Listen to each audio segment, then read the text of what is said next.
Capricorn, kamusta po kayo? Welcome back to Katas Intuition, Tarot Reading. Kung ngayon pa lang po nakapagbisita sa aking channel, ay huwag niyo po kalimutan na mag-subscribe at pindutin ang notification bell kung nais po ninyo na maging updated tuwing may bago po akong upload na video para po sa inyo. Ang basa po natin ngayon ay general reading po para po sa buwan ng November. Kaya pakinggan lamang po ang mga messages na resonate po sa inyong mga sitwasyon at life experiences. Okay. Capricorn.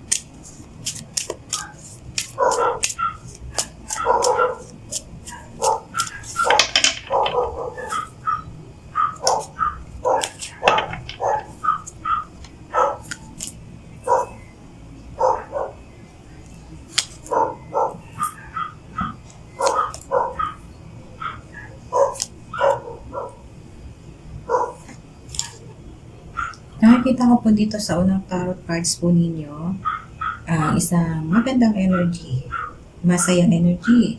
Nakikita ko po dito yung masaya at maswerte na marriage life.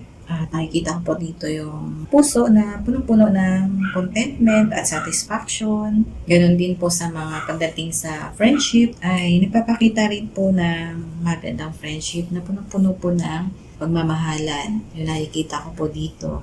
At nagpapakita rin po ito na magandang kalusugan.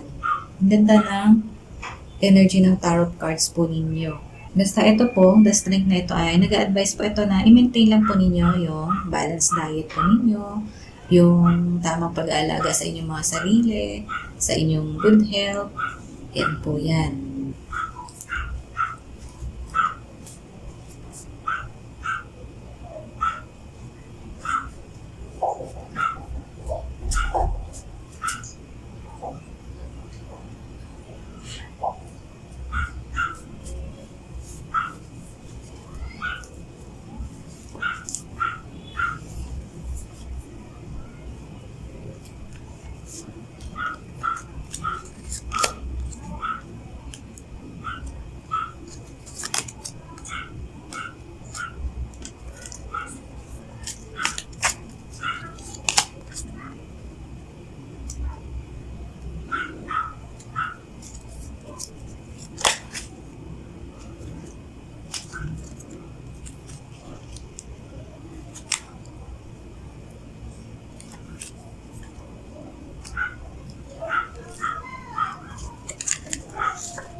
Feeling ko, sa kabila po ng basa ko po dito sa energy po ninyo, ay meron naman po kabaliktaran na sitwasyon para po sa iba po sa inyo. Pwede, meron po kayong mga happy family, meron kayong good health, yung mga binanggit ko po kanina. Pero meron po kayong problema naman para po sa pag-abot po ng inyong mga manifestations towards po sa mga material wealth, financial abundance, at worldly success. Parang ang iba po sa inyo ay nahihirapan po or hindi po ganun kadali ang manifestations pagdating po sa inyong financial. Parang nakakaranas po siguro kayo ng maraming struggles sa pag-abot po ng inyong mga financial manifestations. Para po sa inyong manifestations na balang araw ay magkaroon din po kayo ng security at stability pagdating po sa inyong mga kaperahan. Yun. So, huwag po kayong mag-alala, huwag po kayong ma-discourage agad. At party lang po yan ng proseso ng buhay. Dahil nakikita ko po dito sa huling 4 na tarot cards po na may dadating din po na magandang opportunities po para po sa inyong magandang manifestations na yan. Siguro ay hindi lang po right time pa itong mga nakaraang buwan para po sa inyong mga manifestations po para sa inyong mga finances. Dahil tulad po nitong nakikita natin sa isang tarot cards na naghihintay na lamang po itong tao na to ng tamang oras, tamang panahon para po sa tamang oras po. Kung kailan po yan, iaabot sa inyo ni Universe na magkaroon din po kayo ng kasaganaan pagdating po sa inyong kaperahan. Dahil ito pong isang tarot card na to ay nagpapakita po ito ng positive na result po. Example po, inihintay po ninyo ang swerte pagdating sa inyong pera. Swerte sa negosyo. Naghihintay na lamang po kayo ng tamang oras. At ito po ay nagpapakita po ito ng positive na result. Kung ano man po yung mahinihintay ninyo tungkol po sa inyong kaperahan. So ito po ay positive result para po ngayong November or pwedeng sa sunod-sunod na mga buwan, magkakaroon na po kayo ng maraming kaperahan po. Matatanggap po ninyo yung mga manifestations ninyo. At lahat po ng inyong mga hard work ay aanihin din po ninyo yan. Ito po, nagpapakita po ito ng blessing. Aanihin po ninyo to. At nagpapakita rin po ito na ang iba po sa inyo ay makikita po ninyo very soon ang resulta ng inyong mga hard work. Ito po, nagpapakita rin po ito ng savings. So, pwede sa mga susunod na buwan ay pwedeng tungkulin po ito sa investments.